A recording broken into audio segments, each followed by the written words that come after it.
ဝိတ်တင်ချင်တာလားဝိတ်ချချင်တာလားအရသာမရှိတာတွေစားနေဖို့မလိုပါဘူးကြက်ရင်မုံလား300 gram ကိုဇပလင်ထုံးထားတာရဲ့နန်းနန်းပင်အမြင့်ရဲ့ကြက်သွန်ပြူရဲ့ရှောက်ရွက်ရဲ့နဲ့စားကြက်သားမုံလေးဖြူပြီးလို့ရှိရင်ဂျင်းလေး2တက်3တက်4 5 6တက်လောက်ထည့်ပြီးလို့ရှိရင်ကျွန်တော်တို့ဘာလုပ်မလဲရှင်းပါတယ်ကြက်သားပြုတ်မှဖြစ်တဲ့အတွက်ရေထည့်ပါမယ်ဒီတိုင်းလေးကျွန်တော်တို့ခဏလေးပြုတ်ထားလိုက်မယ်ခရမ်းချင်သီးတံမြာသီးနန်းနန်းပင်ငရုတ်သီးစိမ်းတို့လက်ဖြောက်တီးတယ်တစ်ခါနဲ့တီးလို့မရရင်နှစ်ခါတီးတယ်လီးပြီးစိတ်ပြီးသားလေးဖြစ်သွားပြီ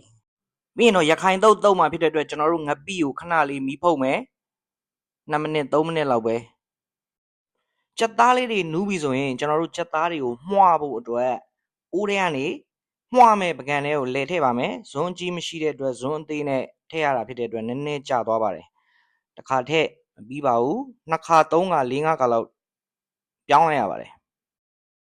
ကြက်သားလေးတွေမှုာပြီးသွားပြီဆိုရင်တော့စောစောကလက်ဖြောက်တီးထားတဲ့ခရမ်းကျင်သီးနဲ့သူ့ဘော်ဒါအပေါင်းပါတွေကိုကျွန်တော်တို့ကြက်သားနဲ့ရောပြီးတော့အရသာအတွက်